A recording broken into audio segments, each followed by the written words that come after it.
Um turista falante de inglês ficou maravilhado ao ver as lindas cataratas do Niágara e, emocionado, bebeu um pouco de água fresca que caía do alto.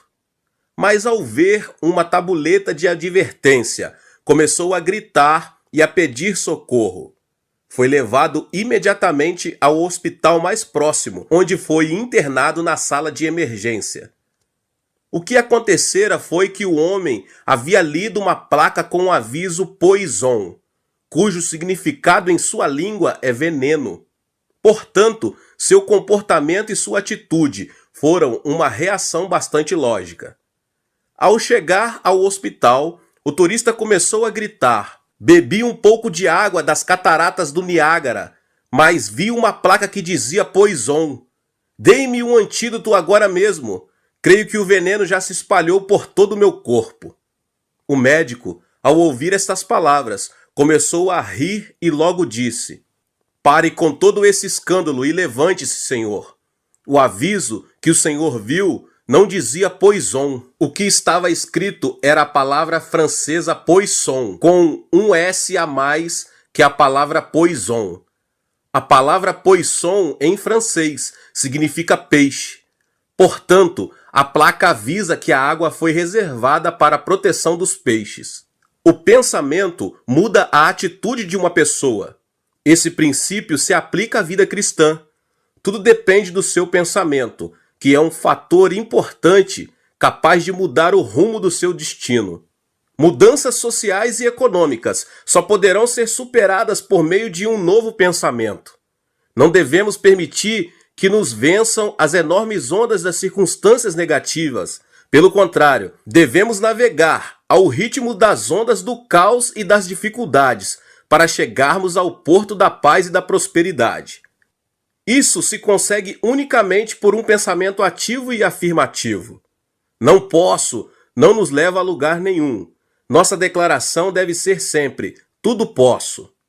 Não devemos permitir que nossa língua seja tentada a dizer: não posso, não creio que o possa fazer bem, não me sinto capaz. Essas formas levam-nos a um abismo mais profundo de desesperança e frustração. Não se der por vencido. Alguém que se der por vencido comerá o fruto da morte e da destruição. Devemos nos levantar. Quero encorajar você que me ouve agora a dizer: ponha-se em pé agora mesmo e corra para a esperança. Apresento agora 6 princípios espirituais que permitirão alcançar e experimentar a melhor vida que você já imaginou. O primeiro princípio é o princípio do domínio. Encham e subjugam a terra, dominem sobre os peixes do mar, sobre as aves dos céus e sobre todos os animais que movem pela terra. Gênesis 1, 28. No capítulo 1 de Gênesis, Deus escreveu a razão pela qual criou o homem. Façamos o homem à nossa imagem, conforme a nossa semelhança. Domine ele sobre os peixes do mar, sobre as aves dos céus, sobre os grandes animais de toda a terra e sobre todos os pequenos animais que se movem rente ao chão. Gênesis 1, 26. Deus criou o homem à sua imagem e semelhança e ortogou-lhe autoridade para dominar toda a terra. Ao saber dessa verdade, Satanás tentou o homem para tirar-lhe tal autoridade. O homem caiu em tentação e assim perdeu a imagem e a semelhança divinas e a autoridade para dominar foi destruída pelo mal. Pense na natureza que o homem conseguiu conquistar. Destruiu-a completamente, arruinou ainda sua própria terra. Isso se deve à semente do mal, plantada no momento da desobediência. Todavia, a imagem e semelhança de Deus são restauradas na pessoa que recebe Jesus Cristo como Salvador pessoal. Essa, sim, é uma grande bênção. Assim você e eu, que recebemos Jesus Cristo, fomos transformados para alcançar a plenitude de Cristo ao pregar na cruz o velho homem, no qual foi plantada a semente do mal. Deus tem a autoridade para dominar os transformados, restaurando dessa forma a imagem divina. Portanto, não esqueça de que nós, os cristãos, nunca seremos vencidos nem derrotados, porque a vitória é nossa. A Bíblia diz: portanto, se alguém está em Cristo, é nova criação. As coisas antigas já se passaram, eis que surgiram coisas novas, 2 Coríntios 5,17. Você e eu não somos mais escravos do destino, das circunstâncias e da vida cotidiana, glória a Deus. Ao contrário, temos autoridade para dominar toda a terra. Dói-me no coração, meus irmãos e irmãs, quando eu vejo alguns cristãos que não usam esse potencial que o próprio Deus lhes deu. Cabe enfatizar que Deus nos deu a bênção para criar, dominar e subjugar. Então, como podemos dominar e subjugar a terra e ser abençoados? Agora eu vou te passar alguns passos. Primeiro passo, você deve ter uma imagem de domínio. Se você deseja dominar as circunstâncias, primeiramente, deve ter uma imagem de domínio. Se mantém uma imagem de inferioridade, de crítica, de fracasso, de pobreza, você nunca poderá contar com a ajuda de Deus. Você já recebeu Jesus Cristo como seu Salvador? Então confesse: fui criado à imagem de Deus em Cristo Jesus. Tenho a bênção e a autoridade para dominar e subjugar. Portanto, tenho êxito em todas as coisas e saúde. Minha alma prospera e tenho vida em abundância. Deus operará segundo a nossa fé. É preciso declarar isso. Em resumo, peço a você que mantenha uma imagem de autoridade sobre o destino e as circunstâncias. Pessoalmente, cada vez que atravesso por uma enxurrada de dificuldades, costumo meditar nesta linda passagem. O Senhor assentou-se soberano sobre o dilúvio. O Senhor reina soberano para sempre. Salmos 29:10. Baseado nessa palavra, trato de restaurar a imagem de autoridade dentro de mim. Da mesma forma que Jesus Cristo é soberano sobre o dilúvio, eu também tenho a vitória e estou acima do dilúvio. Medite nessa promessa e guarde-a. Aproxime-se de Deus com ações de graça, porque todo temor fugirá e você se encherá de fé. Essa graça não foi dada somente a mim, mas também àquele que recebeu Jesus Cristo em seu coração. Comece a declarar: tenho autoridade para dominar meu destino e minhas circunstâncias. Talvez no passado você tenha seguido o destino e o fatalismo. Agora, porém, é você quem possui o domínio e autoridade sobre o diabo, sobre o pecado, sobre as enfermidades e sobre a pobreza, porque a você foi concedida autoridade para dominar. Nascer de novo não implica de maneira nenhuma submeter-se à pobreza e ao desespero. Pelo contrário, nascer de novo implica nascer como conquistador, como vencedor. Em síntese, meus irmãos, a primeira coisa que vocês devem fazer é ter uma imagem que reflita uma atitude firme de domínio. Aleluia! Em segundo lugar, Deus deve ser a prioridade. Se você realmente deseja viver com autoridade e ter domínio sobre qualquer circunstância, a prioridade número 1 de sua vida deve ser Deus. Por quê, meus irmãos? Porque a função de domínio implica exercer a autoridade de Deus. Consequentemente, se a nossa vida não se relaciona com Deus, não poderemos exercer essa autoridade, pois ela nos será tirada. Por esse motivo, Deus nos faz passar por muitas provas antes de nos outorgar o poder para exercermos tal autoridade. Quando Moisés chegou a Cádiz Barneia com o povo de Israel, Deus lhe disse que mandasse os espias observar a terra de Canaã. Por quê? Por acaso Deus não sabia em que condições estava a terra prometida? De forma alguma ele o ignorava. Mas Deus queria provar o coração do seu povo antes de lhe outorgar autoridade para exercer o domínio sobre a terra de Canaã.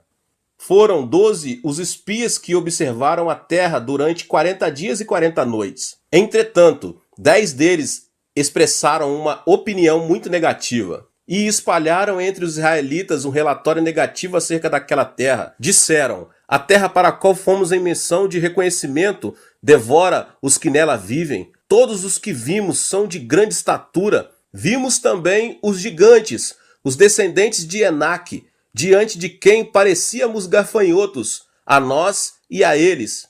Números 13, 32, 33. Ao ouvir estas palavras, todo o povo de Israel clamou durante a noite toda que seria melhor voltar para a terra do Egito. Mas observe como Josué e Caleb apresentaram uma informação completamente diferente da anterior. Somente não sejam rebeldes contra o Senhor e não tenham medo do povo da terra, porque nós a devoraremos como se fosse pão. A proteção deles se foi, mas o Senhor está conosco. Não tenham medo deles. Números 14, 9. Os 10 espias mantinham o coração impuro. Suas motivações estavam distantes de Deus. O Senhor não era prioridade na vida deles. A negatividade dessas pessoas era previsível. No entanto, Josué e Caleb mantinham uma atitude positiva, reflexo de uma vida em que Deus era a prioridade. A esperança deles era óbvia, pois tinham uma atitude positiva, porque conheciam e confiavam no Senhor. Como consequência, os 10 espias morreram no deserto, com o restante do povo de Israel que havia murmurado. Somente Josué e Caleb conseguiram entrar na terra prometida, conquistaram, assim, sua herança e alcançaram o destino que Deus lhe havia preparado. Exerceram a autoridade com o poder que Deus lhe havia dado, por haverem guardado a fé e cultivado uma atitude positiva. Assim como fez Josué e Caleb, Deus prova a nós antes de nos outorgar a autoridade para exercermos o domínio. Isso se assemelha a uma prova de admissão no ensino médio ou a um vestibular para a faculdade. O Senhor submete-nos à prova antes de nos abençoar. Não tenha medo de se submeter a ela, pois sua duração irá até o momento em que você for aprovado satisfatoriamente. Não se esqueça de que é preciso ser aprovado nesse exame. Ninguém que põe a mão no arado e olha para trás é apto para o reino de Deus. Lucas 9:62. Devemos manter uma atitude positiva diante da prova e marchar avante, pensando que à nossa frente temos uma possibilidade ilimitada. Somente assim seremos aprovados nesse exame e conseguiremos uma vida de autoridade para exercer domínio e subjugar todo tipo de circunstância. O princípio número 2 é o princípio da visualização. Moisés então fez uma serpente de bronze e a colocou num poste. Quando alguém era mordido por uma serpente e olhava para a serpente de bronze, permanecia vivo. Números 21, 9. O princípio da visualização é a chave para uma pessoa ser abençoada. Vejamos na Bíblia o que Jesus disse a Nicodemos. Da mesma forma como Moisés levantou a serpente no deserto, assim também é necessário que o Filho do Homem seja levantado, para que todo o que nele crer tenha a vida eterna. João 3, 14 e 15. Há uma mensagem muito importante nessa passagem. Jesus veio a este mundo para redimir a humanidade do pecado. O fato de Jesus ter dito é necessário que o Filho do Homem seja levantado implica que nós já fomos picados pela serpente. Por causa da desobediência e murmuração, o homem encontra-se no abismo das trevas, roubado, morto e destruído. O mundo encontra-se em meio à escuridão do desespero, oprimido por Satanás. Devíamos morrer por havermos desobedecido a Deus. Entretanto, Jesus nos disse: é necessário que o Filho do Homem seja levantado. Em resumo, isso significa que Jesus seria crucificado e ali abateria toda a influência de Satanás e, consequentemente, todo aquele que olhar para Jesus crucificado será transportado da escuridão para a luz, da morte para a vida. Esse é o princípio da visualização no reino de Deus. Deus abençoou Abraão por meio desse mesmo princípio espiritual. Quando o patriarca se encontrava em uma idade avançada, frustrado por não gerar um filho, Deus apareceu a ele e disse-lhe para contar as estrelas dos céus, lá em Gênesis capítulo 15. A partir deste instante, Abraão começou a visualizar uma numerosa descendência com os olhos da fé. Como consequência disso, transformou-se em pai de multidões. Cabe lembrar que algumas pessoas têm usado esse princípio de maneira incorreta. A esposa de Ló, por exemplo, no momento da destruição da cidade de Sodoma e Gomorra, Deus havia advertido Ló e sua família a que não se olhasse para trás e não parassem. Mesmo assim, a mulher olhou para trás e transformou-se numa estátua de sal, está em Gênesis 19. O pecado dessa mulher foi olhar para trás. Ao ver a destruição de Sodoma e Gomorra, ela também foi destruída. Eva também é um exemplo disso. Seu pecado deveu-se ao uso incorreto do princípio da visualização. Vendo que a árvore era boa para se comer, atraente aos olhos e desejável para ela se obter discernimento, ela comeu do fruto e deu ao seu marido. Gênesis capítulo 3. O rei Davi foi outro que fez mau uso desse princípio espiritual. Enquanto todo o exército de Israel travava uma batalha feroz com os amonitas, Davi permanecia na cidade de Jerusalém. Numa certa tarde, ao passear pelo terraço do palácio, observou uma mulher muito bonita. Mandou-a buscar e cometeu o adultério. Como consequência, a mulher Betseba engravidou-se. Foi uma situação tão desesperadora que o rei encomendou a morte de Urias, marido da mulher, ao ordenar que ele fosse colocado na linha de frente, contra a qual o combatente era mais violento. 2 Samuel, capítulo 11. O tema da visualização é algo fundamental, meus irmãos. Nossa vida é como o deserto. Há vezes em que cometemos falhas e somos picados pela serpente, o diabo. Que atitude devemos tomar em situações tão terríveis? Devemos olhar para Jesus. O povo de Israel viveu quando olhou, em obediência e fé, para a serpente de bronze que havia sido colocado na estaca. Hoje, nós também podemos desfrutar uma vida abundante de transformação e restauração de nosso espírito, nossa alma e de nosso corpo, de nossas circunstâncias, se apenas por fé e obediência olharmos para Jesus que foi pregado na cruz do Calvário. Agora eu vou lhes mostrar os 5 princípios da visualização no reino de Deus. O primeiro princípio é: visualize o perdão. Ninguém pode escapar do perdão, pois todo ser humano é pecador. Todos, por serem descendentes de Adão, nasceram com pecado. Isso é como a cor de pele de um bebê. O tom da pele dos pais define-o completamente. À medida que vivemos neste mundo, no qual proliferam o pecado e a injustiça, o ônus do pecado apresenta-se de forma inegável. Como podemos nos livrar do peso do pecado? Por meio da religião? Não. Por meio do dinheiro? Muito menos. A única maneira de nos livrarmos do pecado é olhando para Jesus Cristo, que foi pregado na cruz do Calvário. Somente olhando para a cruz de Cristo, seu sacrifício e derramamento de sangue, é que podemos sentir alegria indescritível e convicção do perdão de nossos pecados. Em Hebreus 9:22 diz: sem derramamento de sangue não há perdão. O segundo princípio da visualização é: visualize a unção e a plenitude do Espírito Santo. Ao olhar para Jesus Cristo, que derramou seu sangue, experimentamos a unção do Espírito Santo. Olhe para Jesus Cristo que sofreu por você. Se fizer isso, o Espírito de Deus descerá sobre você e você começará a falar em outras línguas, de acordo com o que o Espírito o conceder falar. Visualize a cruz e nela o Senhor.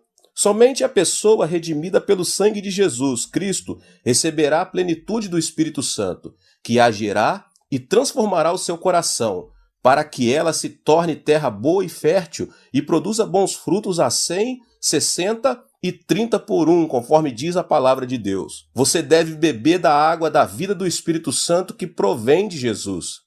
A plenitude do Espírito Santo encherá seu espírito, sua família e tudo o que cerca sua vida até o ponto em que todo problema, toda preocupação, toda ansiedade estarão submersos no poder do Espírito Santo.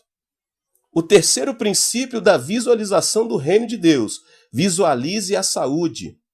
Antes de ser crucificado, Jesus recebeu 39 chibatadas, de acordo com a tradição. Sua pele foi rasgada, seu corpo todo ficou manchado de sangue. Por que motivo ele teve de sofrer de maneira tão dolorosa? A Bíblia responde essa pergunta da seguinte forma, em 1 Pedro 2,24. Por suas feridas vocês foram curados. Jesus sofreu tudo isso com o propósito de nos dar saúde. Portanto, qualquer tipo de enfermidade mental, física, pode ser curada se for observada com fé a obra de Jesus Cristo, que foi ferido por nossas enfermidades, e pelas suas feridas fomos curados, Isaías 53. O quarto ponto é: visualize a sua prosperidade.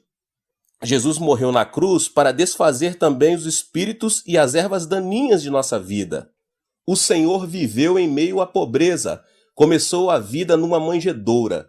Até o momento de sua morte não teve onde reclinar a cabeça.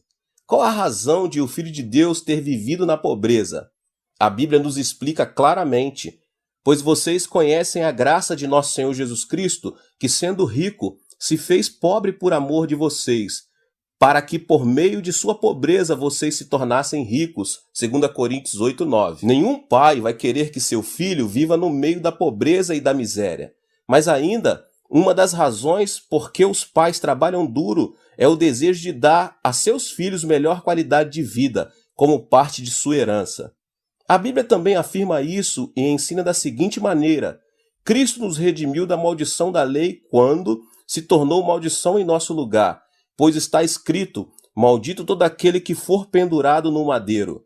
Isso para que em Cristo a bênção de Abraão chegasse também aos gentios, para que recebêssemos a promessa do Espírito Santo mediante a fé. Gálatas 3:13 e 14. A bênção da prosperidade do espírito, da alma e do corpo é uma graça básica e essencial que recebemos ao crermos em Jesus Cristo. O quinto e último ponto dos 5 princípios da visualização no reino de Deus é: visualize a esperança no reino dos céus. O homem é um peregrino. Nenhum ser humano pode viver nessa terra eternamente. A Bíblia declara que é a sua vida? Vocês são como a neblina que aparece por um pouco de tempo e depois se dissipa. Tiago 4,14.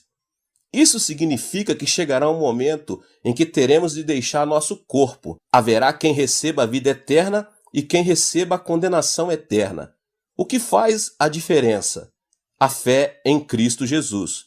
Aqueles que tiverem recebido Jesus como seu Senhor e Salvador pessoal receberão a vida eterna, e aqueles que tiverem recusado receber Jesus serão condenados ao castigo eterno. Todos os que tiverem crido em Jesus terão a vida eterna, serão ressuscitados no dia da segunda vinda de Cristo e viverão com o Rei dos Reis eternamente. A razão por que Deus redime o nosso espírito, abençoa a obra de nossas mãos e sara o nosso corpo deve-se ao desejo de permitirmos usufruir a expectativa de vida do reino de Deus. Portanto, não desanime por causa das adversidades que a vida lhe apresenta. Devemos manter a esperança no reino dos céus. Quem mantém o olhar no reino dos céus nunca submergirá no abismo da ansiedade e do fracasso. Ao contrário, sua vida se caracterizará por alegria e ações de graça. O princípio número 3 é o princípio da semeadura e da colheita. Outra ainda caiu em boa terra, deu boa colheita a 100, 60 e 30 por 1. Mateus 13:8. É interessante observar que certos desertos foram transformados em terra fértil, por haver um rio próximo, e agora se tornaram locais habitáveis por qualquer organismo vivo. Não é por acaso que a origem e a expansão das civilizações antigas tenham ocorrido em lugares com rios. Por exemplo, a China antiga teve início na bacia dos rios Mekong e Salween, a Índia nos rios Indo e Ganges, a civilização mesopotâmia entre os rios Tigre e Eufrates, o Egito no Nilo. No espírito de cada pessoa que recebeu Jesus Cristo no coração, flui a água viva do rio de Deus. Quem crê em mim, como diz a Escritura, do seu interior fluirão rios de águas vivas. Em cada pessoa que creu em Deus correrão rios de águas vivas, e isso lhe permitirá usufruir a graça abundante. Contudo, há uma questão muito importante.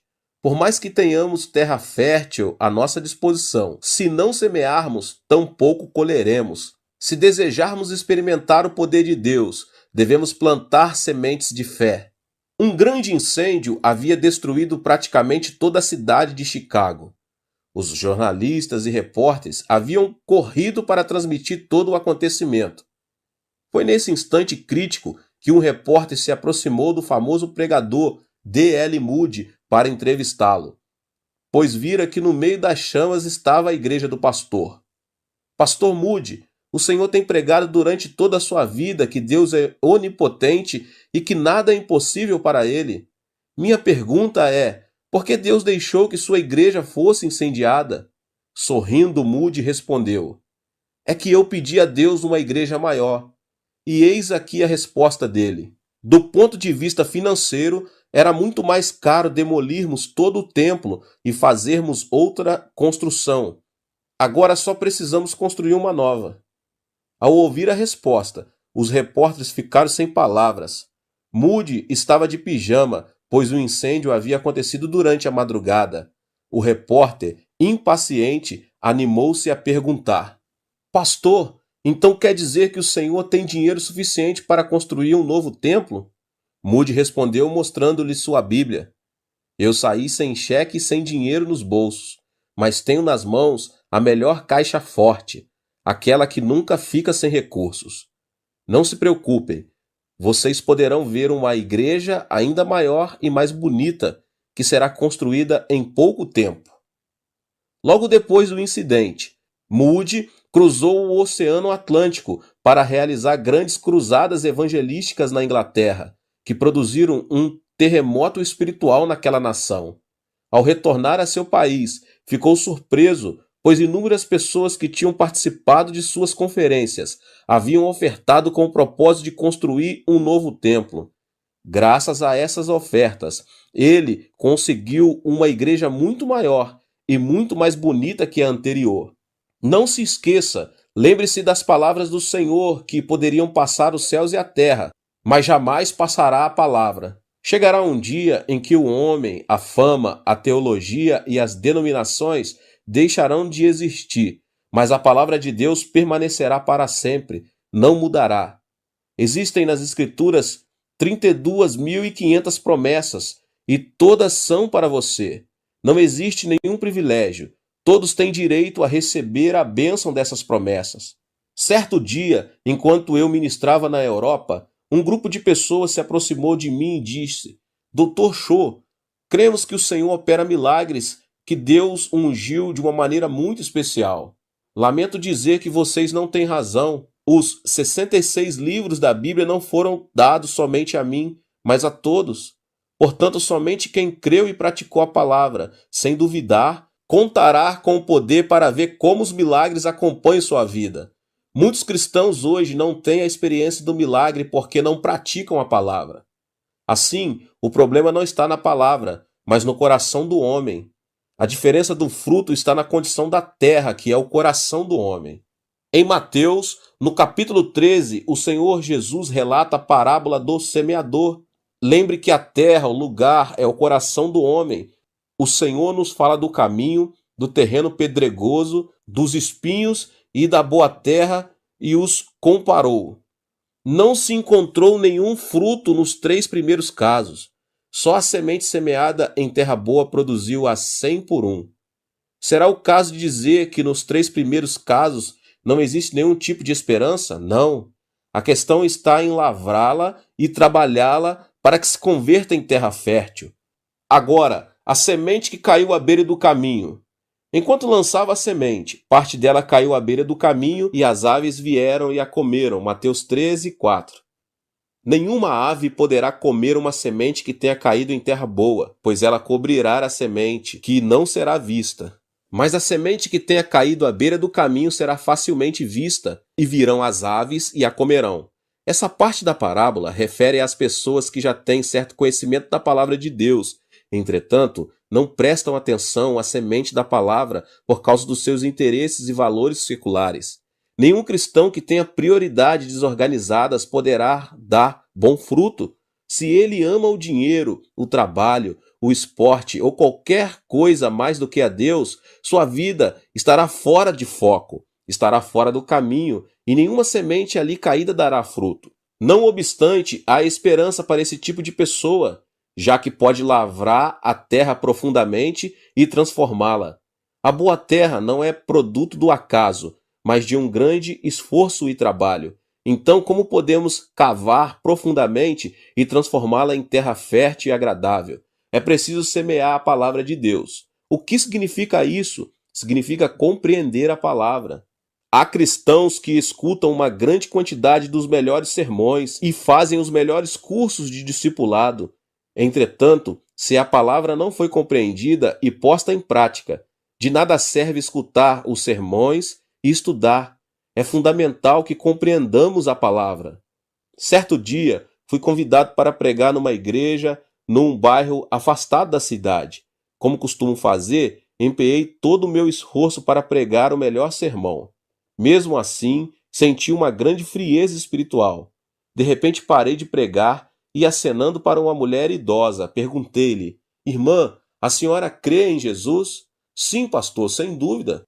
Ela retrucou com tanta segurança que sua resposta me deixou sem palavras por um momento. Mas insisti: a senhora está segura de que viverá no reino de Deus eternamente? Ah, não sei. Como vou saber? Sua resposta chamou muito a minha atenção. É alarmante saber que muitos cristãos que confessam haver aceitado a Jesus não têm a segurança da vida eterna e do reino dos céus. Não importa quantos anos tenham de igreja, o primordial é que se realmente a semente da salvação foi plantada no fundo do seu coração. Contudo, aos que receberam, aos que creram em seu nome, deu-lhes o direito de se tornarem filhos de Deus. João 1,12. Saber a palavra não é suficiente. É preciso compreendê-la e crer nela. Esse é o processo de plantar a semente da salvação. A lei da natureza nos ensina que o que é semeado será colhido no momento oportuno.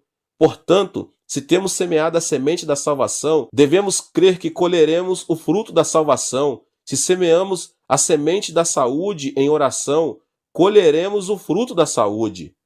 Para semear a semente é necessário primeiro meditar na palavra e, em segundo lugar, uma vida de louvor e adoração. Em terceiro lugar, é também muito importante o estudo da palavra de Deus. Por meio de todo um processo na vida cristã, a pessoa conseguirá compreender a palavra e, dessa forma, colherá bom fruto da semente que plantou. É preciso obedecer à palavra. Uma vez compreendida a palavra, é importante dar o segundo passo, que consiste em obedecer a ela. A fé virá unicamente pelo canal da obediência. Por essa razão, a Bíblia diz: assim como o corpo sem espírito está morto, também a fé sem obras está morta. Tiago 2,26. Você sofre de alguma enfermidade? Medite na palavra que diz: por suas pisaduras fomos curados. Aceite o fato de que Jesus sofreu para que você receba saúde. Obedeça a palavra, pense e trabalhe como uma pessoa sã. Se você o fizer, Deus fará resplandecer saúde e sarará sua enfermidade. Lamentavelmente, meus irmãos, há muita gente que afirma: abençoa-me primeiro e obedecerei ao Senhor. Sara-me primeiro e seguirei o Senhor. Isso é como colocar uma locomotiva atrás dos vagões. A obediência precede a fé. A Bíblia nos ensina: a obediência é melhor do que o sacrifício e a submissão é melhor do que a gordura de carneiros. Portanto, não demore muito para obedecer à palavra de Deus, à medida que o Espírito Santo a revele a você. Esse é um método para fazer crescer o fruto da semente da palavra de Deus. Agora é preciso esperar com fé. A fé não deve ser confundida com emoção, pois ela está baseada na palavra de Deus. Por isso, ainda que nossos olhos não vejam, nossas mãos não toquem, nem nossos ouvidos ouçam coisa alguma, devemos nos firmar na palavra de Deus. De nada serve clamar: sim, eu creio, se nossa fé não está baseada na palavra. Pedro conseguiu andar sobre as águas porque creu na palavra de Jesus e dependeu somente dela, mas ao ver as ondas começou a se afogar. Se você compreendeu e obedeceu a palavra, creia que será feito e não tenha dúvida em seu coração. Será que isso é certo? Você nunca deve dar espaço ao temor e à dúvida. A respeito disso, tenho um caso interessante para contar. Quando menino, meu sonho era ser fazendeiro, e por impulso, um dia plantei uma batata no quintal de minha casa. Colocava água todos os dias para que crescesse rapidamente. Em minha ansiedade, passado alguns dias, cavei a terra para ver quanto havia crescido. Mas para minha desilusão, não vi fruto nenhum. A questão era esperar até o outono, o tempo da colheita. Mas eu não era paciente o suficiente para esperar tanto tempo, pois naquela idade Esperar alguns dias parecia uma eternidade. A paciência é algo fundamental, não somente para os agricultores, como também para os cristãos. Devemos esperar com paciência e pela fé, até que a promessa seja cumprida. Nossos dias não serão somente de felicidade. Haverá momentos de tristeza e dor, mas lembre-se, para que a colheita seja boa e frutífera, deve haver dias de sol, de vento e de chuva. A vida cristã também é assim, nem sempre vai tudo bem para nós. Há dias de tempestade em que surgem problemas no trabalho e na família ou individuais ao sofrer alguma enfermidade. O importante é não vacilar diante de uma situação adversa, mas firmar-se ainda mais na rocha da palavra de Deus. Se tivermos compreendido e obedecido a palavra de Deus, devemos saber esperar o cumprimento da promessa. Ao ouvir uma fé como essa, Deus operará o milagre. É preciso confessar com a boca. Enquanto esperamos o fruto da palavra, é fundamental confessar com a boca pela fé. Temos de imitar Deus, que chama as coisas que não existem como se já existissem. A confissão da palavra é o broche de ouro que nos fará ver o fruto da promessa. Fui salvo, sou abençoado, estou são, meu Deus, pois suprirá tudo. Você não deve confessar segundo o seu estado de espírito. Confesse mesmo nos momentos mais caóticos e difíceis da sua vida e não deixe de confessar e crer que a promessa se cumprirá. Deus agirá e fará um milagre ao ouvir as confissões que saem de nossa boca. Agora, a semente que caiu no solo pedregoso, depois de semear, Deus sempre prova se a terra, uma pessoa, pode ou não dar fruto. O cristão que não tem raízes profundas é tentado a abandonar a semente da palavra e logo olhar para o que é mundano. Jesus diz que uma pessoa assim, sem caráter, é como uma semente que caiu em solo pedregoso. O que é um solo pedregoso? À primeira vista, só se vê terra. O problema é que nenhuma semente sobreviverá por muito tempo, mas morrerá, pois não poderá lançar raízes.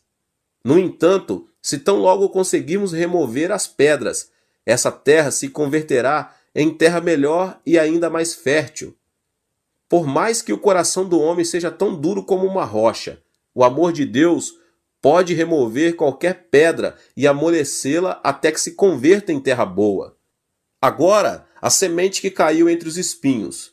Houve sementes que caíram entre espinhos, mas os espinhos cresceram e a sufocaram. Certo dia, enquanto eu dirigia uma conferência na Alemanha, aproximou-se de mim um jovem completamente bêbado e disse: "Impunha sua mão sobre mim para que receba cura." Eu só pude dizer: "Sou um pregador, não um mágico, para fazer desaparecer sua enfermidade." Notei que o desejo do coração dele não era conhecer ou crer em Deus, mas só receber a cura para o seu corpo. Deus nunca opera um milagre num coração cheio de mesquinharia como aquele. O coração de espinhos é uma referência à palavra que não pode dar frutos por causa da avareza e dos desejos mundanos. A semente que caiu entre os espinhos não dará frutos, pois os espinhos a sufocarão.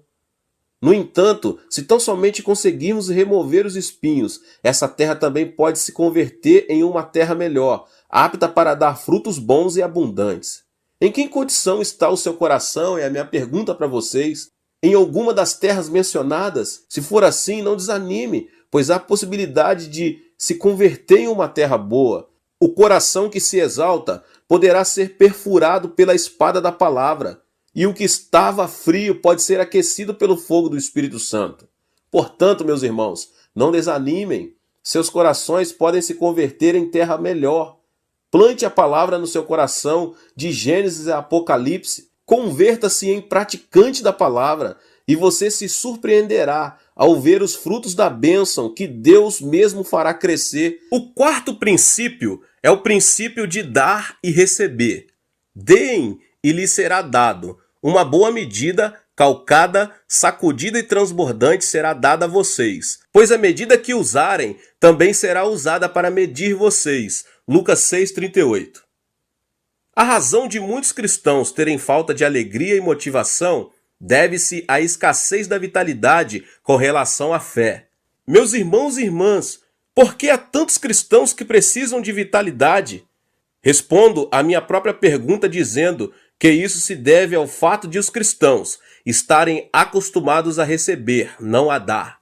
A plenitude e a unção da graça do Espírito Santo são dadas às pessoas que sabem beneficiar os outros. Nosso coração se enche da alegria do Espírito Santo à medida que pomos em ação esse princípio espiritual e nos convertemos em canais de bênção para os outros.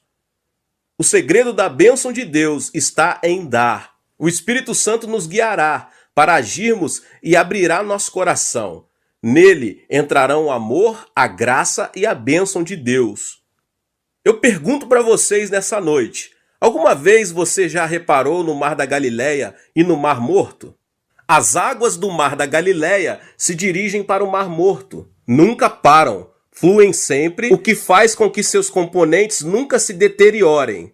Comparado às águas do Mar Morto, que são estanques, vemos que os componentes de suas águas se decompõem, o que torna impossível qualquer tipo de vida. Qual é o princípio, meus irmãos? É o dar. Você quer bênção? Então dê. Há muitas pessoas que esperam uma demonstração, uma manifestação de carinho, de amor, de bondade. Devemos aprender a expressar nosso amor para com elas. Não se feche em si mesmo, porque a bênção de Deus nunca é dada a pessoas com esse tipo de personalidade. Deus opera por meio do princípio de dar e receber. Se expressarmos nossa bondade e dermos, Deus nos abençoará a 100, 60 e 30 por 1. Medida boa, calcada e transbordante. O reconhecido rei do aço, Andrew Carnegie, disse certa vez: "A razão por que gerencio esta fábrica é meu desejo que cada empregado tenha sua própria conta poupança e viva com esperança." A filosofia desse homem não era só ganhar dinheiro para si, mas para todos os empregados de sua empresa. Como consequência, os empregados fizeram dela uma empresa mundialmente conhecida. Muitos pastores estrangeiros têm me perguntado qual é o segredo do crescimento da igreja. A pergunta tem sido sempre a mesma. O que tenho de fazer para que a minha igreja cresça? Eles perguntam. Minha resposta é muito simples. Certifique-se de que cada membro da sua igreja está sendo abençoado e bem-sucedido, pois são eles que trarão bênção e sucesso para a igreja. O segredo para ter uma família sã também está nesse princípio. Você deve tomar a iniciativa de expressar amor e interesse por todos os membros de sua família. O problema de muitas famílias hoje, meus irmãos e irmãs, é que ninguém toma a iniciativa, interessam-se somente em receber. O princípio do mundo diz, melhor é receber do que dar. Mas o princípio espiritual do reino afirma, independentemente de o que você tem, dê e reparta com os outros. Deus explica claramente que primeiramente devemos dar, para dessa forma recebermos a bênção de Deus. A palavra de Deus é clara, dê e lhe será dado. O princípio número 5, o princípio da ordem durante a petição. Busquem, pois, em primeiro lugar o reino de Deus e a sua justiça, e todas essas coisas lhe serão acrescentadas. Mateus 6,33. Comece a orar não somente por suas necessidades, como também pela manifestação do reino de Deus aqui nessa terra. É primordial que os cristãos saibam ordenar corretamente suas prioridades. Sem dúvida, a maior delas deve ser Deus e amar aos outros como a nós mesmos. Lamentavelmente, meus irmãos, vejo muitas pessoas que inclinam a balança por um lado apenas. Amam a Deus, mas não amam o seu próximo. Muitos problemas sociais hoje são produto do egoísmo. Egoístas vivem de orgulho próprio, arrogância e injustiça. Isso traz muito prejuízo e faz com que muitos de seus próximos sofram. A relação com Deus é importante. No entanto, a relação com o próximo é de suma importância. Não amar ao próximo, mas amar a si mesmo não é aceitável na presença de Deus. Uma vida espiritual saudável e ideal mantém o equilíbrio vertical, amar a Deus, e horizontal, amar ao próximo. Amar a Deus e ao próximo. As prioridades devem ser ordenadas sobre essa base. E uma vez fundamentadas nisso, deve-se orar, pedir e praticar. Todo aquele que falhar em distinguir as prioridades maiores e menores encontrará o fracasso. Todo jovem que não tenha se esforçado vai se arrepender em sua velhice. Então, como organizar e reordenar nossas prioridades? Jesus explica com muita clareza no texto que acabei de nos falar. Busquem, pois, em primeiro lugar o reino de Deus e a sua justiça, e todas essas coisas lhes serão acrescentadas. Mas devemos buscar o reino de Deus. Devemos buscar primeiramente o reino de Deus. Isso implica buscar o reino de Deus por meio da cruz. O exército desse reino é composto por almas salvas de seus pecados pelo sangue de Jesus. Nenhum cristão participante desse grande exército guarda sua esperança e seu propósito aqui na terra, mas no reino de Deus, que permanece para sempre. Para o cristão, a vida terrena é apenas uma viagem em direção ao reino, o que implica manter um alto grau de fé. Depois de Adão, o reino de Deus começou a ser proclamado com a vinda de Jesus Cristo a este mundo, que estava submerso no pecado, na injustiça, na maldição, na enfermidade, na pobreza, na morte e outras coisas mais. Jesus, por meio de sua vida, revelou que as características do reino de Deus eram o perdão dos pecados, a plenitude do Espírito Santo, a bênção de Abraão, a saúde, a abundância, a riqueza e a vida eterna. Então devemos orar para que essas mesmas características não somente transbordem em nosso ser, como também na vida de nossos semelhantes. Devemos também buscar a justiça de Deus. Nosso dever não consiste somente em buscar o reino de Deus, mas também em fazer todo o possível para que sua justiça seja manifestada no mundo. Os cristãos devem fazer fluir a justiça de Deus em suas próprias vidas. Deus se agrada do justo. É importante também nos ocuparmos da justiça no campo social. Jesus esteve com pecadores, pobres e doentes. Converteu-se em seu amigo e salvador. Jesus trouxe justiça à sociedade. Nós, que nos identificamos como discípulos de Jesus, devemos imitá-lo, esforçando-nos na justiça social. Outra coisa importante é a justiça no âmbito nacional, que não deve estar fora do interesse dos cristãos. É lamentável saber que na Coreia temos injustiça continuamente presente. É triste que o Evangelho não tenha conseguido mudar as estruturas da sociedade coreana ainda. As estatísticas indicam que 25% da população coreana confessa ser cristã. Contudo, não se vêem vestígios de justiça em nossa nação, apesar de mais de 10 milhões de cristãos. Isso deveria ter provocado mudanças, todavia nada acontece. O que significa tudo isso? Significa que nós, os cristãos, temos falhado nessa missão, que consiste em realizar a justiça de Deus aqui na terra. Onde não há justiça, proliferam a aridez e a hipocrisia. Portanto, os cristãos devem avançar em oração e serem persistentes para que a justiça flua no âmbito pessoal, social e nacional. O cristão é quem mantém uma dupla relação com Deus e com o próximo, a sociedade.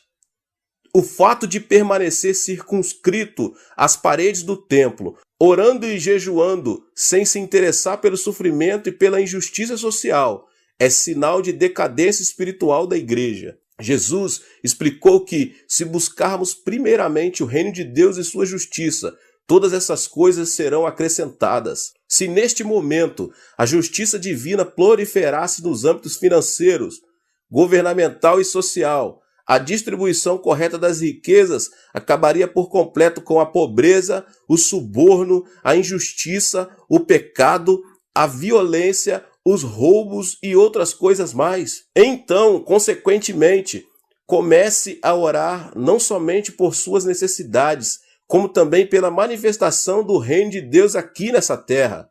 Essa é a ordem correta que você deve manter para que os problemas casuais desapareçam. Se você é um desses cristãos que tem o costume de orar somente por suas necessidades e não buscar primeiro o reino de Deus e a sua justiça, é muito provável que sua vida cristã esteja à deriva e precise de um rumo estável. O agricultor faz todo o possível para conseguir uma colheita bem-sucedida. Mesmo assim, a falta de chuva e sol pode prejudicar seriamente sua colheita. O que eu quero dizer com isso, meus irmãos? Quero dizer que é Deus que tem de abençoar, para que o homem seja abençoado. Se Deus não abençoar, todo o esforço do homem será vão. E o princípio e último, o princípio número 6, é o princípio da massa. O princípio da massa é um princípio da mesma natureza.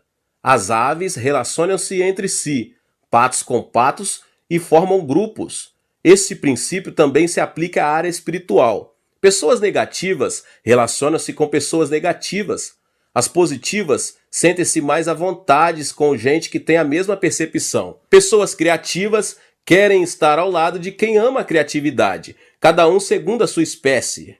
O evangelista Marcos, no capítulo 5, narra como a filha de Jairo foi curada dramaticamente por Jesus. Certo dia, enquanto Jesus pregava a uma grande multidão à beira do mar, veio a seu encontro um homem chamado Jairo, dirigente da sinagoga, pedindo-lhe que curasse sua filha, que estava gravemente enferma. Enquanto se dirigiam para a casa onde estava a menina doente, chegaram alguns servos da casa e disseram: "Sua filha morreu. Não precisa mais incomodar o mestre." Contudo, Jesus encorajou Jairo, dizendo: "Não tenha medo, tão somente creia." E seguiu seu caminho. Como era de esperar, havia um grande alvoroço na casa por causa da morte da menina. Ao notar isso, Jesus disse: "Por que todo esse alvoroço e lamento? A criança não está morta, mas dorme." Em Marcos 5:39.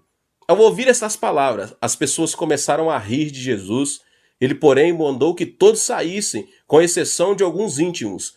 Entrou onde estava a menina e realizou o milagre.